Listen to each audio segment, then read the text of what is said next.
여러분 반갑습니다. 통계적 사고 강의를 시작하도록 하겠습니다. 이번에 다룰 내용은 제3강 데이터의 기술인데 데이터의 기술이라는 것은 앞에서도 설명을 드렸듯이 데이터, 즉 자료를 계량화하고 혹은 시각화를 통해서 우리가 그로부터 우리가 원하는 정보, 필요한 정보를 끄집어내는 거라고 그랬어요. 그래서 우선 자료를 시각화를 통해서, 즉 히스토그램이나 상자 수염도 혹은 산포도나 곡선 그래프 등등을 사용을 해서 우리가 자료를 정리를 하고 시각화를 통해서 그로부터 우리가 원하는 정보를 끄집어내는 것부터 살펴보기로 하고요. 그리고 나서 이어서 계량화를 통해서 우리가 얻고자 하는 정보를 끄집어내는 것, 도출해내는 것에 대해서 살펴보기로 하겠습니다.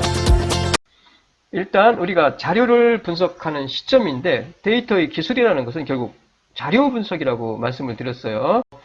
자료 분석의 시점, 즉 데이터 분석의 시점, 시각인데 어떤 시점에서 우리가 자료를 분석을 하느냐라는 겁니다. 네 가지로 우리가 크게 나눌 수가 있는데 첫 번째가 전체의 변동을 보는 거예요. 전체의 변동, 즉 변동이라는 것은 앞에서도 설명을 드렸지만 그 자료의 흩어진 정도를 나타내요. 이 그래프로 우리가 나타낼 때는 히스토그램 혹은 상자 수염도를 가지고, 그리고 수량화를 통해서 나타낼 때는 기초 통계량을 넣을 수가 있고요. 그리고 두 번째가 그룹 간 비교, 층별로 코드화를 통해서 그룹 간의 특성을 비교하는 겁니다. 그룹 간 비교라고 기억을 하시면 될 것 같아요. 수준화, 나누는 거죠. 나눠서 어떻게 계층별로 히스토그램 혹은 상자 수염도를 그려서 그 그룹 간 비교하면 그룹별로 히스토그램 혹은 상자 수염도를 그려서 우리가 비교를 할 수가 있고요. 그리고 세 번째가 변수 간의 관계입니다. 이거 앞에서 잠깐 시각에 대해서 설명을 드렸었는데 변수 간의 관계, 변수 사이에 어떤 관계가 있는지, 서로 영향을 주고 받는지, 관계가 있는지 없는지를 보는 거죠. 이게 바로 세 번째 시각입니다. 그래서 변수 간의 관계를 볼 때는 우리는 산포도를 그려보면 돼요. 그러면은 두 변수 사이에 관계가 있는지 혹은 없는지 대략적으로 우리가 알 수 있고요. 어떤 분석? 다별량 분석입니다. 다별량. 변수 간의 관계를 볼 때는. 그리고 네 번째가 시점 변화예요. 시점 변화. 시간의 흐름에 따라서 그 변화를 보는 거예요. 시간의 흐름에 따라서. 이게 뭐야? 무슨 분석법? 시계열 분석법이죠. 그 변화를 보려면 일단 우리가 직관적으로 파악하기 위해서는 이 곡선 그래프를 그려보면 돼요. 이와 같이 분석의 시점은 네 가지인데 이 차례대로 하나씩 살펴보도록 할게요. 오늘은 첫 번째 전체의 변동을 본다. 그 다음에 두 번째 층별로 그룹 간 특성을 비교해서 전체의 변동을 통해서 우리가 자료를 분석을 하고요. 두 번째 그룹 간 특성의 그 비교를 통해서 자료를 분석하는데 오늘은 1, 2, 1 전체의 변동을 보는 것, 그리고 그룹 간 비교를 통해서 우리가 자료를 분석하는 것에 대해서 이 자료 분석의 시점 1과 2에 대해서 살펴보도록 하겠습니다. 자, 일단 자료 분석 다시 한번 정리합니다. 자료 분석은 뭐라고? 자료가 가지고 있는 정보를 자료가 내포하고 있는 정보죠. 자료가 내포하고 있는 정보를 어떻게? 수치나 그래프로 표현하는 거죠. 즉 수치로 나타나는 것을 뭐야? 계량화. 앞에서 설명드렸습니다. 그리고 그래프에 의한 기술을 시각화라고 그래요. 요거는 뭐 쉽게 예를 들어서 아까 말씀드렸듯이 뭐 기초 통계량이라든가 등등 통계량을 가지고 할 수 있고요. 이거는 그래프로 시각화요. 그래프를 그려서. 그러면은 그 자료가 가지고 있는 정보를 우리가 계량화, 시각화를 통해서 그 안에서 우리가 필요한 정보를 끄집어낼 수 있다라고 앞에서 말씀을 드렸었습니다. 다시 한번 짚고 넘어갑니다.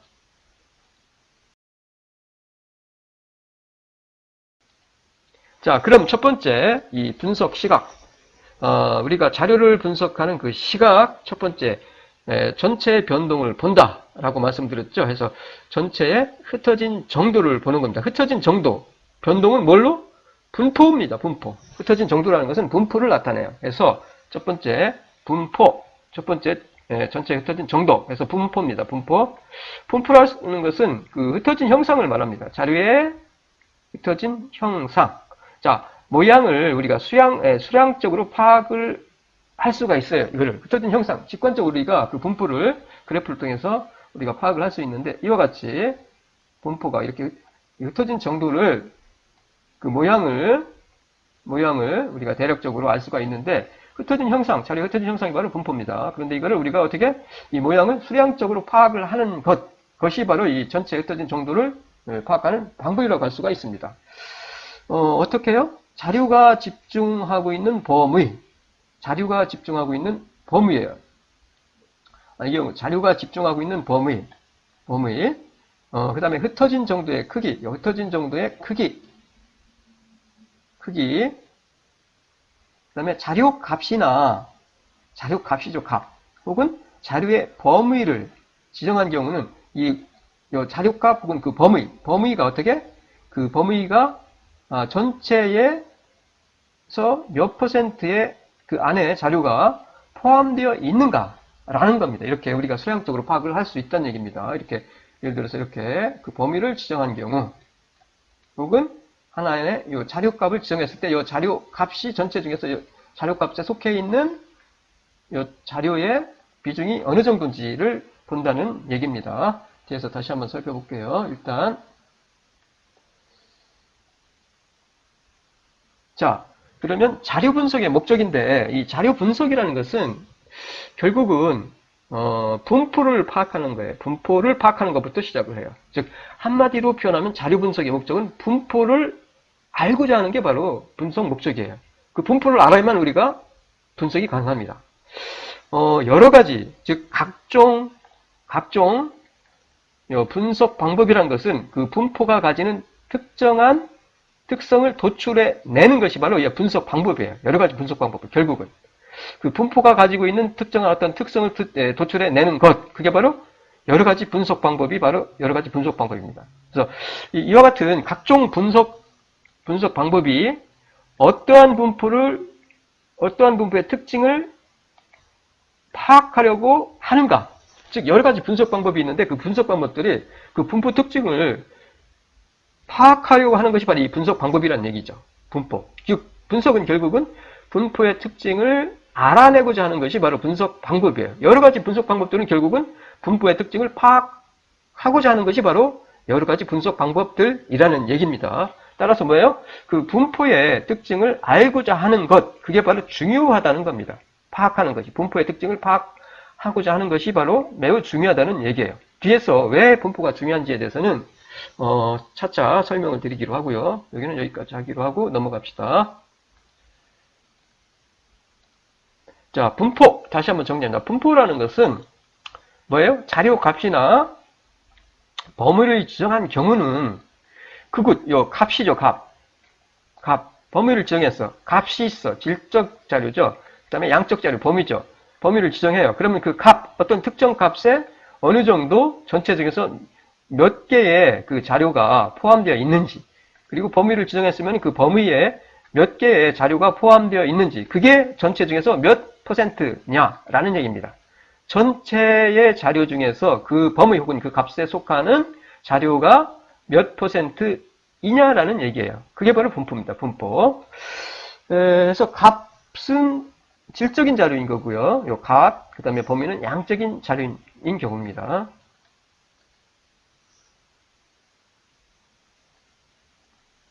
자, 분포를 알기 위한 그래프. 우리가 분포를 파악하기 위해서 그래프를 그려보면 되는데, 그 분포를 알 수 있는 그래프예요. 그래프를 그려보면 되는데, 일단 히스토그램 그래프와 상자 수염들을 둘 수가 있습니다.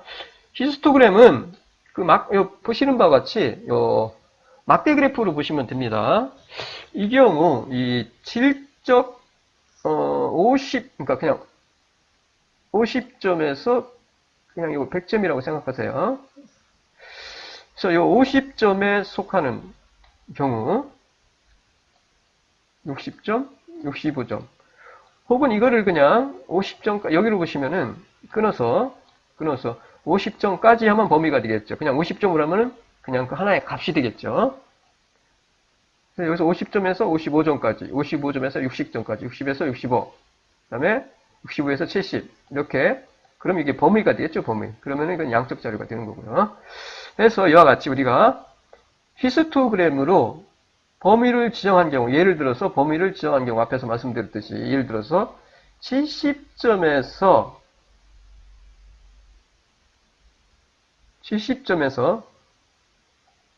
85점까지 이렇게 범위를 만약에 지정했다. 그러면은 이 전체 중에서 여기에 속한 자료들이 전체 중에서 몇 %냐라는 것이 바로 분포라고 말씀드렸죠. 사실 분포가 이게 전체적인 분포인데, 하지만 그 분포 중에서 범위를 지정한 경우는 그 전체 중에서 얼마를 차지하느냐를 아는 것이 중요하다고 했습니다. 그리고 상자 수렴도는 요거예요. 자, 보세요. 상자가 있죠. 중간에 박스가 있어요. 박스. 보시다시피 박스죠. 박스. 상자예요. 그리고 수염이 나 있어요. 수염. 이와 같이. 수염이. 그래서 상자 수염도라고 그래요. 상자 수염도. 요 상자 수염도로 이렇게 분포를, 흩어진 정도를 볼 수 있겠죠. 그리고 자료가 약간 우측으로 치우쳐 있다는 거 알 수 있고요. 이거 뒤에서 다시 상자 수염도 자세하게 설명드릴게요. 자, 그리고, 우리가, 수량적으로 우리가, 정리할 수 있죠. 그래프로 그리고, 그 다음에 이와 같이 도수 분포표를 통해서 우리가 양적으로 표시할 수가 있습니다. 자, 볼까요? 자, 질적 자료인 경우입니다. 이 경우는. 질적 자료인 경우. 보세요. 질적 자료인 경우인데, 질적 자료입니다. 질적. 왜 질적이에요? 양적 자료가 아니라 성적입니다. 그냥 A, B, C, D로 표시한 성적. 이와 같이 A, B, C, D로 표시한 성적이에요. 성적. 그 성적, 그 값에 어떻게? 도수는 자료값은 성적이고 여기서. 그리고 관측값의 수. A에 몇 명? 40명이 있는데 이 반에. 그 중에서 10명이죠. B가 16명. C가 40명이에요. D가 4명이고. 보시면 도수가. 그리고 상대 도수는 구성 비율입니다. 전체 중에서 그 값이 차지하는 비중이에요. 전체가 40입니다. 전체 도수가. 그 중에서 요 A에 속하는 도수는 10개죠. 그러니까 40분의 10 하면은 25%. 25%가 돼요. 25%. 그 다음에 16은, B는 16명이죠? 개체가, 관측. B에 속해 있는 자료수 16개. 전체 중에서 B에 속해 있는 퍼센트가 몇 %냐라고 했어요. 분포라는 것은. 자, 40 중에서 16이니까 40%네. 40%. 그 다음에 이거 똑같이 25. 그 다음에 10%가 되겠고요. 이와 같이 우리가 도수로 나타내고 그 다음에 상대 도수로 이렇게 나타나는 게 뭐예요? 도수 분포표예요. 여기다 더해서 누적 도수도 나타낼 수가 있겠죠. 누적이라는 것은 그 순서대로, 순위대로 어떻게 어디까지죠? 그럼 A까지면은 그냥 A니까 25가 되겠고, 그럼 B까지니까요. B까지니까 뭐예요? 앞에 25%, 그 다음에 B 자신에 속하는 거죠. 여기 B에 속하는 게 40이니까 더하면은 65%. 요거 더해서 이렇게 되는 거죠. 그 다음에 C까지가 오면 A부터 C까지는 누적이니까 당연히 이거 65에다가 C에 속하는 거 25 더하면 90%가 되겠죠. 즉 이와 같이 수량적으로 보시면은 자료가 어디에 집중돼 있어? 여기죠. 여기. 자료가 집중돼 있는 것은 이곳이에요. 이곳. 딱 보시면 아시겠죠. 그리고 딱 보면은 B가 가장 많네. 40%. 이 반의 경우 B를 받은 학생의 비중이 가장 많다는 거 알 수 있어요. 많다는 거. 그리고 B까지가 65%라는 거 알 수 있고요. 이와 같이. 이게 바로 질적 자료인 경우에 도수 분포 표.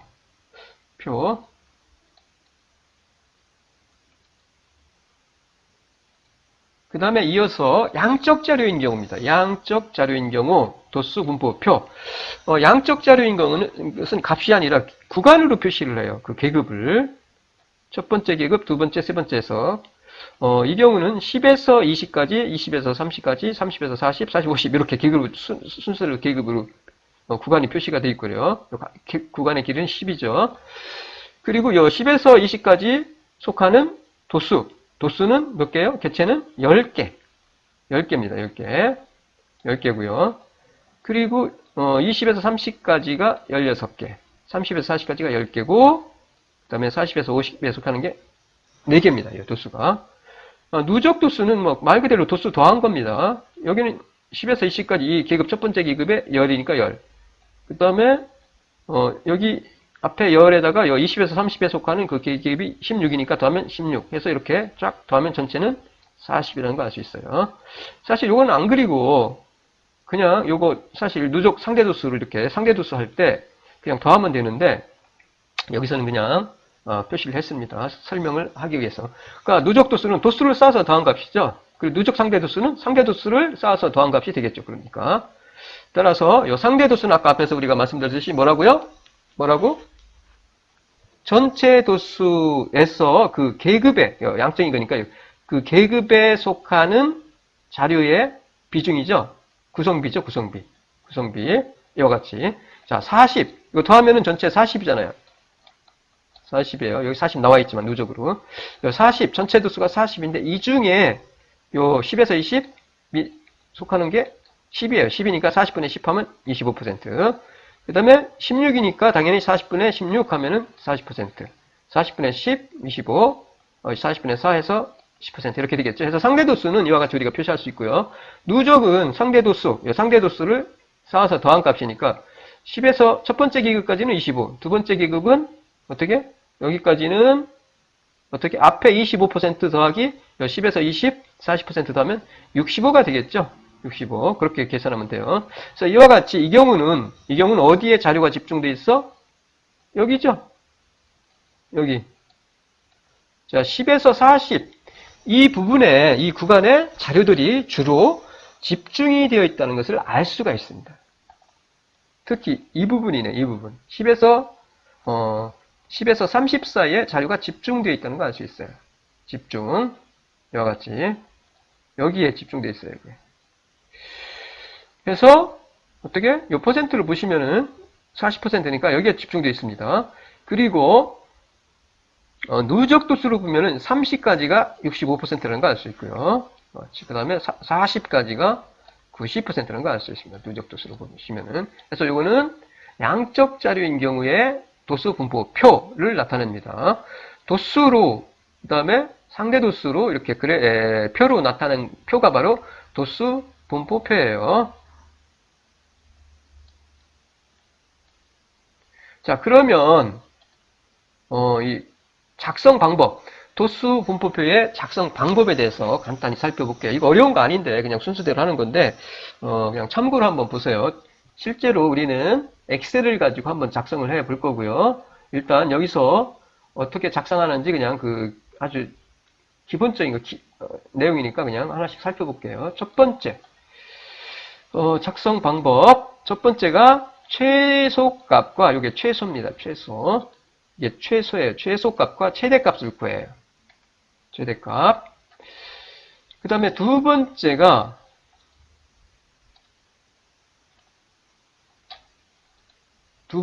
최소값과 최소값에서 최대값을 커버하는 뭐예요? 등구간 구간을 작성해요. 등구간. 등간격 구간을 작성해요. 등간격. 간격이 같은 구간이에요. 구간을 작성합니다. 간격이 같은 구간. 앞에서 우리가 구간 봤었죠. 10에서 20, 30, 40 이렇게 간격이 같은 구간을 작성합니다. 그 다음에 각 구간에 속하는 값의 수. 그 각 구간이죠. 그 구간에 속하는 계급의 수. 각 구간에 속하는 계급의 수를 계산합니다. 계급의 수. 구간을 작성하고 그 계급이 몇 개인지 계급의 수를 계산을 해요. 그 다음에 상대 도수를 계산해요. 상대 도수는 앞에서 말씀드렸듯이 전체 도수 중에서 그 계급에 속하는 그 도수의 그 비중이라고 했죠. 그래서 이와 같이 상대 도수, 이게 상대 도수입니다. 상대 도수, 도수, 전체 도수에서 차지하는 그 계급의 도수죠.를 계산합니다. 그리고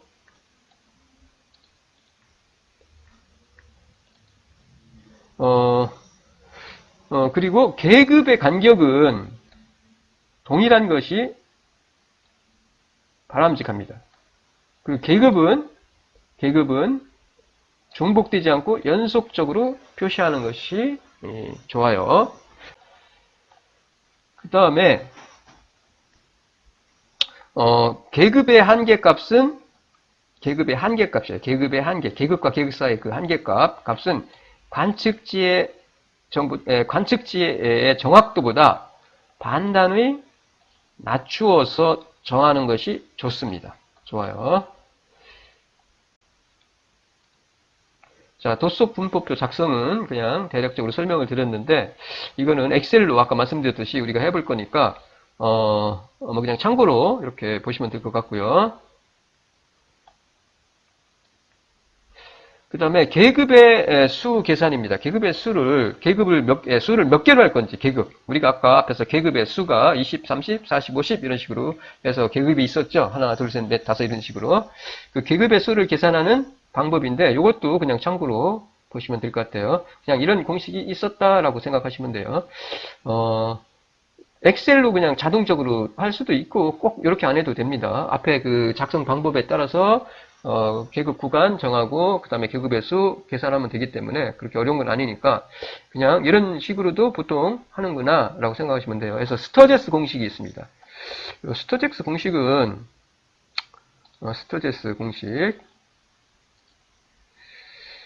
그래서 일단 그 대문자 n, 캐피털 N이죠. 표본 관측치의 수입니다. 이거는 n은. 그 다음에 스몰 n, 이거는 계급의 수예요. 관측치고 대문자 n은. 그 다음에 소문자 n은 계급의 수. 요 공식에 대입을 하시면 돼요. 요거 풀면 이렇게 되는데 요대로 여기다 넣어가지고 계산을 한번 해봤습니다. 저희가 엑셀로 1 플러스 3.32 로그 대문자 n 이렇게 요거를 엑셀에다가 넣어서 계산을 해봤습니다. 개체 수가 총 관측 수가 32인 경우 대입해서 푸니까 계급의 수가 6개로 나오더라고요. 6개. 6개가 적당한가 봐요. 계급의 수. 그 다음에 64, 2028, 8000, 38,000 이렇게 해봤는데 이렇게 나왔어요. 그러니까 8192인 경우 14개가 계급의 수가 적당하고요. 그 다음에 16개 이렇게 나왔습니다. 그래서 이거는 그냥 여러분이 참고로 그냥 봐두시면 이어서 파레토도입니다. 파레토도. 자, 그래프로 우리가 자료를 나타낼 수가 있는데 요거는 도수 분포표를 갖다가 그래프로 나타낸 겁니다. 그래서 도수 분포표 앞에서 작성한 그러한 도수 분포표를 그래프로 나타내는 거예요. 그래서 이 경우는 파레토도로 해외 여행 지역, 세계의 여러 나라 사람들이 어느 지역으로 주로 여행을 가는지에 대해서 어느 지역으로 여행을 가는지를 갖다가 나타낸 겁니다. 그래서 이 경우 보시면은 아시아, 그 다음에 아시아, 미국, 유럽, 호주, 아프리카인데 보시면은 세로축은 단위가 1000만 명이고요. 해서 5천만, 그 다음에 1억이네요. 1억. 1억 뭐 이런 식으로 나타나 있어요. 해서 보시면 어디로 가장 많이 여행을 해요? 보시면 표에서 직관적으로 우리가 알 수 있겠죠. 표를 이렇게 그래프를 나타내면은 가장 많이 방문하는 지역이 아시아라는 거 알 수 있죠. 아시아.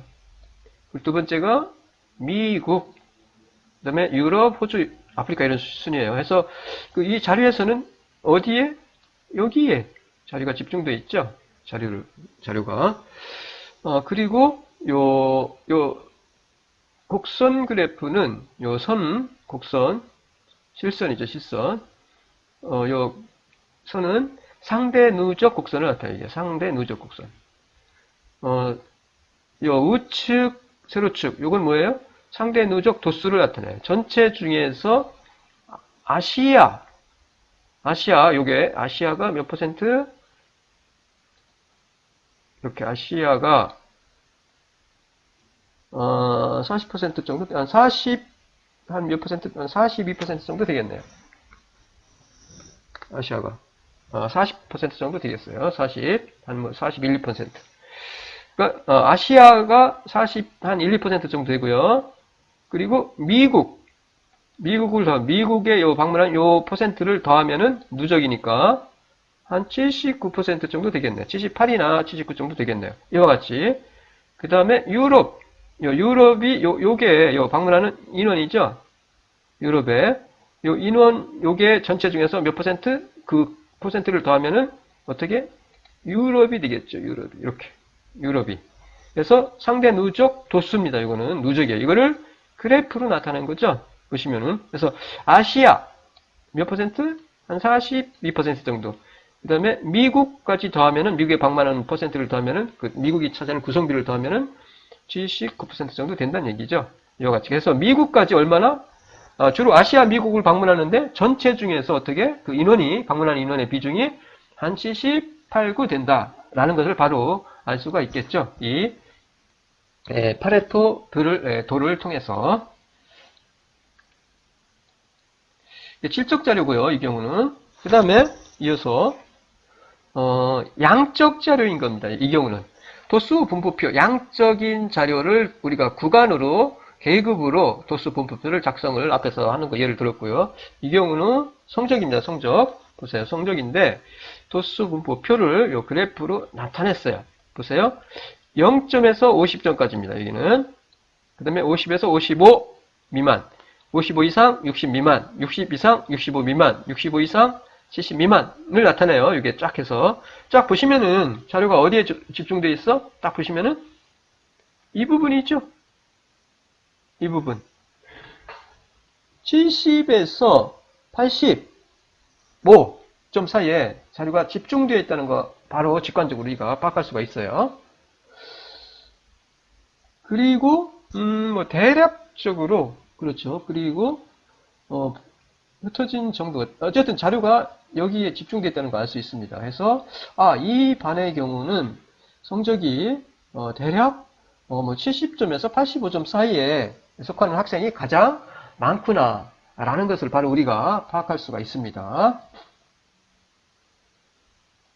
양적인 경우요. 구간으로 해서 계급으로 해서 우리가 도수 분포표를 그리고 도수 분포표로부터 우리가 어떻게 히스토그램을 작성을 할 수가 있습니다. 그 다음에 우리가 요 분포를 그래프로 우리가 나타낼 수 있는데 이와 같이 그 분포를 갖다가 체크하는 포인트입니다. 어떻게 우리가 체크를 하느냐라는 얘기예요. 즉 어떻게 분석하느냐라는 얘기입니다. 그래서 첫 번째가 어떻게 단봉이냐 다봉이냐. 단봉은 뭐예요? 봉이 즉 봉우리죠. 산으로 이해하시면 돼요. 산봉우리가 뭐예요? 하나냐, 단봉이냐, 아니면 봉우리가 많냐, 다자, 많을 따자. 다봉이냐, 봉우리가 여러 개냐, 라는 얘기예요. 요 체크 포인트예요, 첫 번째. 자, 봉우리가 많아, 다봉이야. 그럼 어떻게? 분석을 하려면 우리가 분류해야 돼요. 다시 분류해서 분석을 해야만 합니다. 자, 두 번째. 대칭이냐, 비대칭이냐. 자, 대칭, 비대칭. 자, 대칭이면 뭐예요? 거의 모든 대상이 우리가 분석하고자 하는 그 그룹 대상이 거의 어떻게 정규분포라는 얘기예요. 거의 정규분포. 이 자료는 우리가 수집한 이 그룹의 자료는 뭐예요? 정규분포구나. 거의 뭐 정규분포를 따르는구나 라고 이해하시면 돼요. 왜 이게 중요하냐면은 앞에서도 어떤 분포냐라는 것을 어떤 분석 방법들이 대부분의 어떤 분석 방법들이 분석을 할 때 우리가 어떤 분포냐 그 분포의 특징이 어떤 거냐를 아는 것이 중요하다겠는데, 자, 이와 같이 대칭이면 거의 정규분포란 얘기입니다. 정규분포. 정규분포 아주 중요합니다. 뒤에서 설명을 드리겠지만, 해서 일단은 대칭이인지 아닌지를 보란 얘기예요. 그리고 만약에 대칭이 아니다. 대칭이 아니에요. 그러면은, 좌우 대칭이 아닙니다. 그러면은 그걸 어떻게? 변환을 해줘야 돼. 분석을 하려면. 그냥 상식적으로 일단 기초적인 거 이렇게, 이해를 해 두시면 될 것 같아요. 그리고 플러스 또 하나 있어요. 요거예요. 뭐? 벗어난 값, 이상값이 있느냐, 없느냐. 그러니까 자료가 집중되어 있어요. 어느 값 혹은 어느 구간을 중심으로 해서. 그러면 그 값으로부터 너무나 그 범위, 흩어진 정도, 변동으로부터 너무나 떨어져 있는 값이 있어요. 너무 큰 값 혹은 너무 작은 값이 있어요. 그게 바로 벗어난 값인데, 이 벗어난 값이 있느냐, 없느냐를 보는 게 아주 중요합니다. 그래서 다시 정리합니다. 단봉이냐, 다봉이냐, 그리고 대칭이냐, 비대칭이냐. 그리고 대칭이면 거의 그 자료는 정규분포를 따른다라고 생각하시면 되고요. 그리고 대칭이 아니다라면은 변환을 해줘라. 그 얘기예요. 그리고 벗어난 값이 있느냐, 없느냐, 그거를 한번 체크를 해야만 합니다. 그래서 분포를 체크하는 포인트 꼭 기억해 두시기 바랍니다.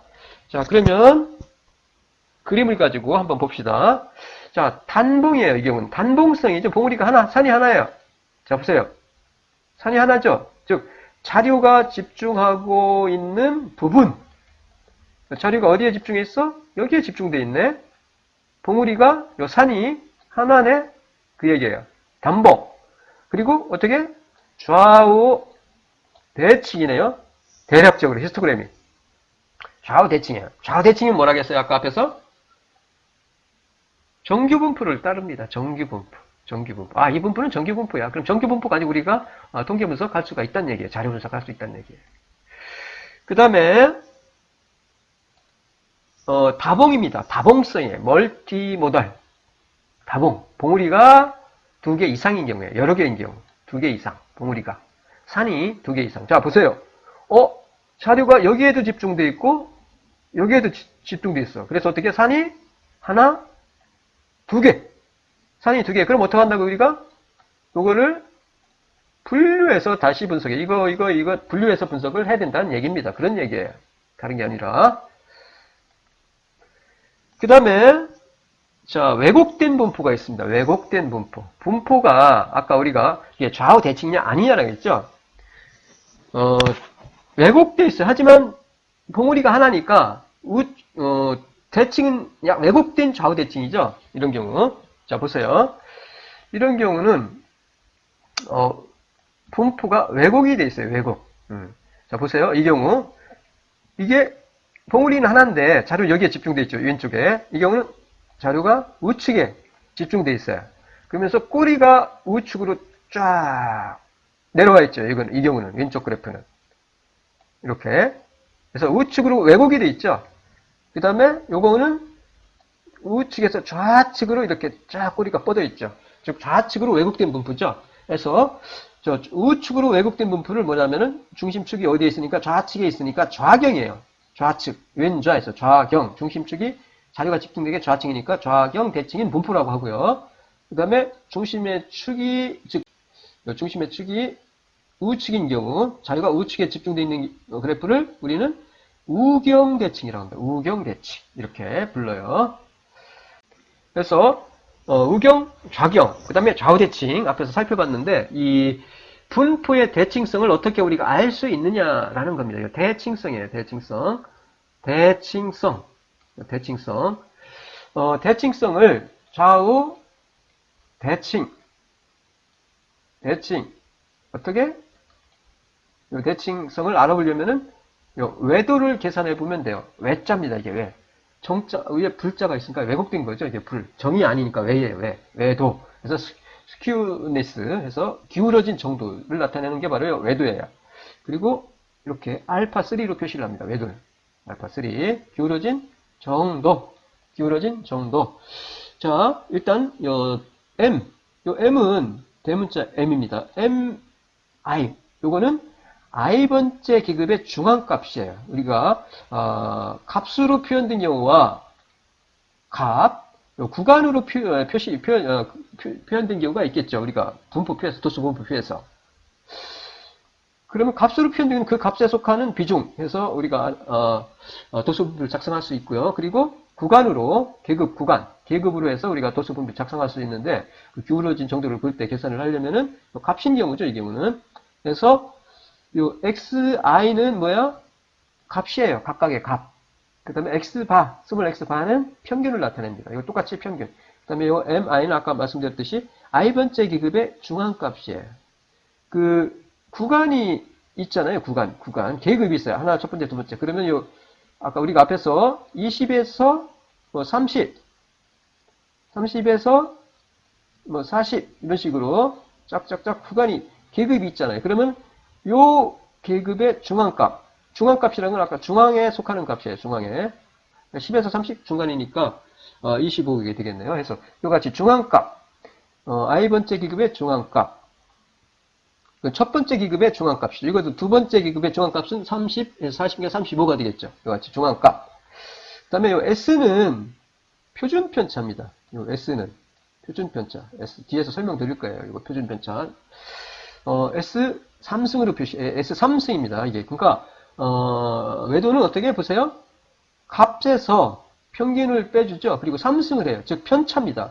값에서 그 i번째 값이죠. i번째 값에서 평균을 빼주고 그 다음에 3제곱한다는 얘기죠. 그리고 더해주란 얘기죠. 그거를 n으로 나눠줘요. n은 도수를 나타낸다. 전체 도수.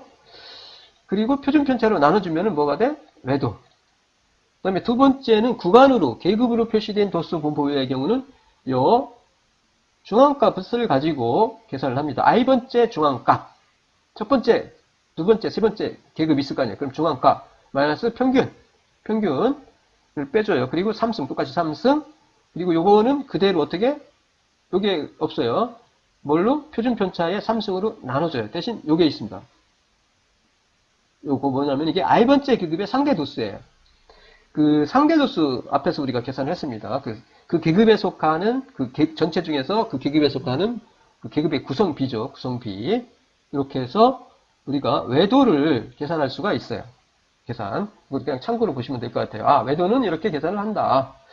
그러면 요 값이 나오겠죠? 그래서 만약에 계산을 했습니다. 우리가. 그러면 분포가 좌우 대칭일 때는 당연히 요게 외도가 기울어지지 않으니까 그냥 0으로 나와요. 이렇게. 0. 정규분포예요. 정규분포. 그런데 분포가 왼쪽으로 기울어졌어요. 왼쪽으로.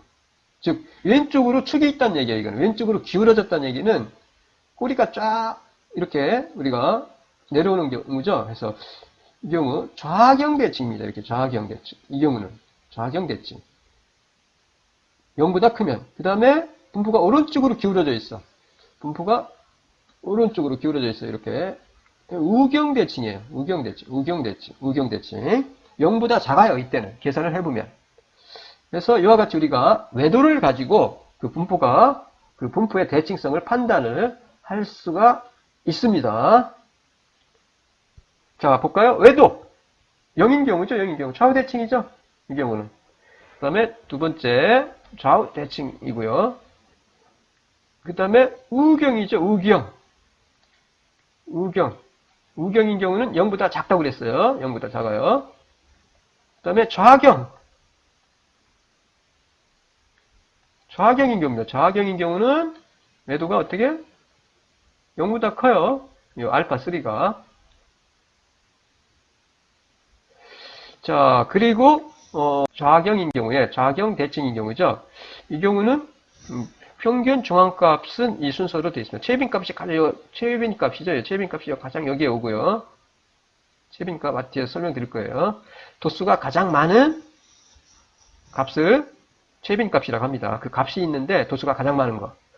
그 다음에 중앙값이 여기 오고요. 질적인 경우입니다. 그 다음에 질적 자료인 경우.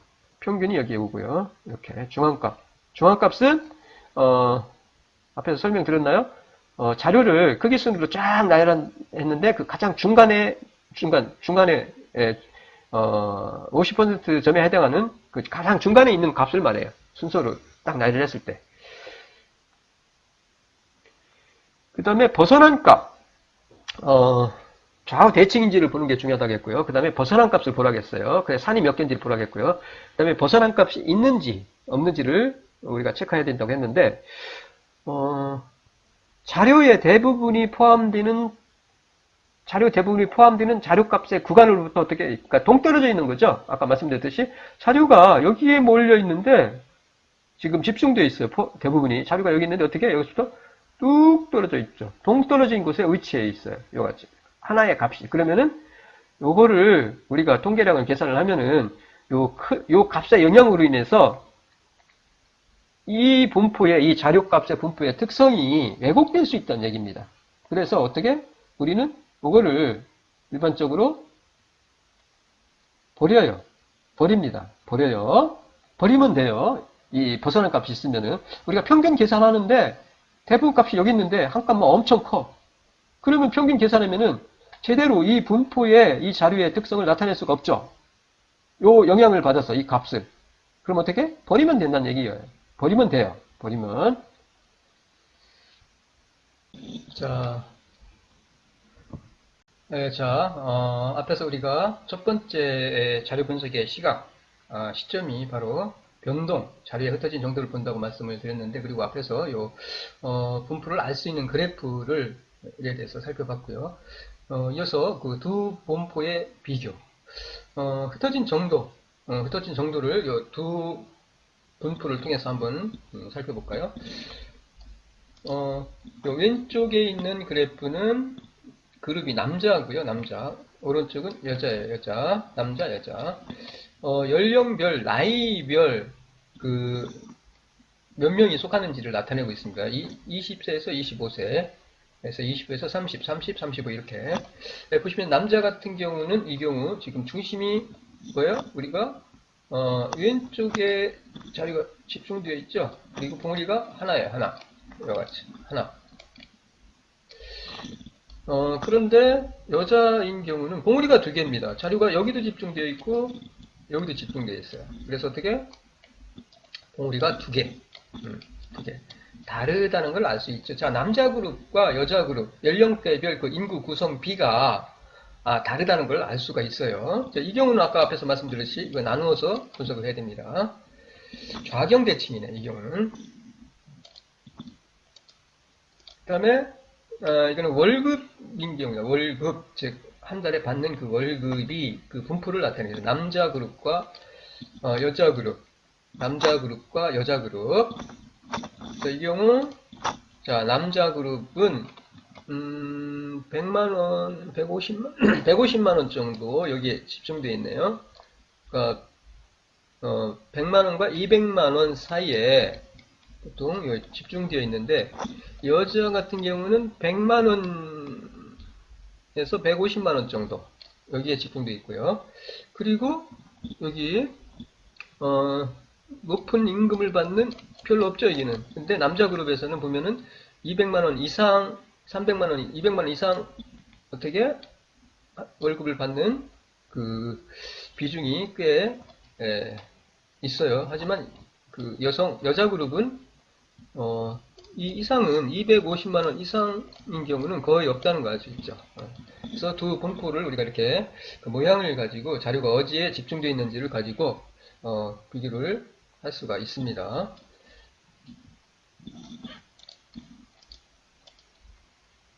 자, 두 분포를 비교할 때는 우리가 어떻게? 일단 두 분포의 비교예요. 두 분포의 비교. 그래서 어떻게 비교? 형상 일단 비교해요. 앞에서 했듯이 분포의 형상을 비교를 합니다. 산의 수, 대칭이냐, 대칭이 아니냐. 그 다음에 그 분포의 위치, 앞에서 우리가 분포의 위치를 비교를 해봤어요. 위치가 어디에 속해 있냐. 그러면은 두 그룹에, 혹은 뭐 세 그룹에 어떻게? 그 특징, 성격을 우리가 비교를 통해서 파악할 수 있겠죠.